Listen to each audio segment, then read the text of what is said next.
Snoop Dogg just dropped massive news during a podcast about Tupac Shakur, as Snoop Dogg was asked about Suge Knight's recent tweet of, and I quote, "This little guy is responsible for the passing of Tupac," as well as another tweet a few days earlier that states, "I've been quiet for too long. In the month of 2024, I'll be announcing what's really going on with Tupac Shakur." Now, this makes many believe that Suge Knight is revealing the truth through several Twitter accounts, but after Snoop Dogg responded on the podcast, he would end up mentioning some breaking information on the night that Tupac sadly passed. You were with Tupac, though, in regards to Tupac.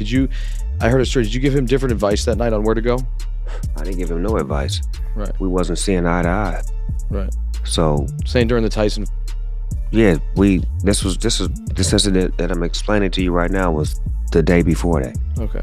So when they got to Vegas, they went their way, I went back. I mean, when we got to LA, they went to Vegas and I went home.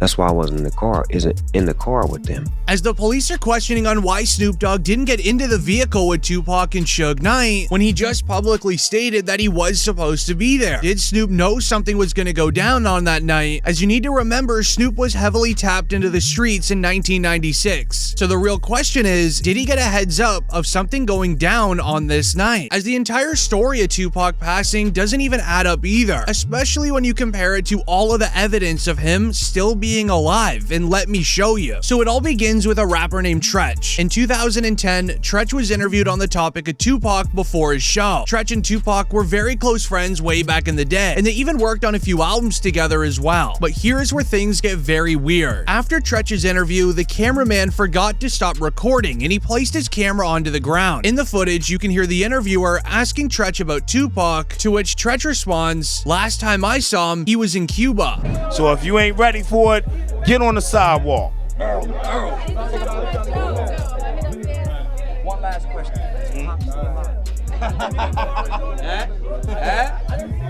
Nobody knows. Y'all good? Yeah, we good. Thanks a lot, man. We good. Then mysteriously, only 3 weeks later, a video would be released onto a news website showing a video of Tupac supposedly chilling in a parking lot inside of Cuba. Outlaw and Reg from Holla Back is trying to be friendly and get autographs. Holla Back exclusive, baby. Holla Back. As that evidence is originally what sparked the entire trend of Tupac still being alive. And even Suge Knight agrees himself that Tupac is alive and well, as he had said so now in so many interviews over the course of 2 decades. As in a recent interview with Suge Knight, he would state that Tupac was allegedly doing fine in the hospital before he passed, where he stated, "When I left that hospital, me and Tupac were laughing and joking. I don't see how someone can turn from doing so well to doing bad." I mean, when I left that hospital, me and Pac was laughing and joking. So I don't see how somebody can turn from doing well to doing bad. So you seriously think that he might still be alive? I would say this, Pac, you never know. But what's weird was that Tupac was supposedly in a deep sleep when he arrived to the hospital. So how in the world would he and Suge Knight be laughing if Tupac was unconscious? It doesn't really seem to add up. But in 2008, he even did another interview that has just been released recently, as this interview has been held by the recorder now for over a decade. But whether it was just recently or even 12 years ago like this interview, Suge always says that Tupac was alive and well. So he was conscious on the way to the hospital. He was conscious on the way to the hospital. He was conscious in the ambulance. He was conscious after they did the surgery. What was the last thing that he said to you? They love me.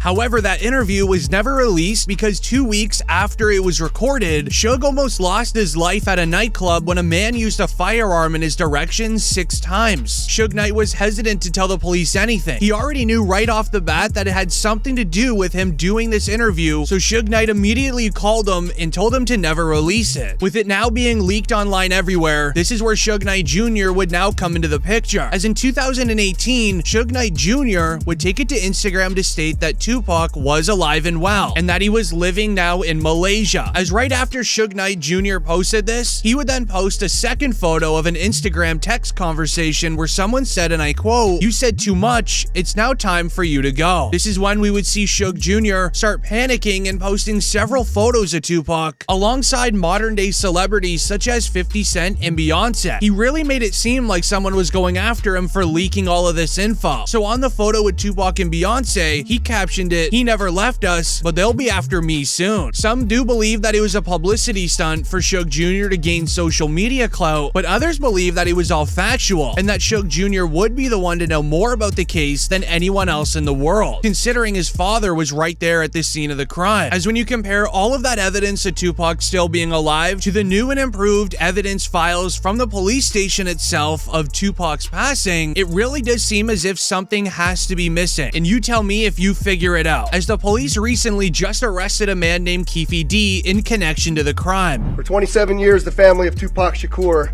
has been waiting for justice. We are here today to announce the arrest of 60-year-old Dwayne Keith Davis, aka Keefe D, of Tupac Shakur. Davis was arrested this morning by my LVMPD criminal apprehension team, and this investigation started on the night of September 7th, 1996.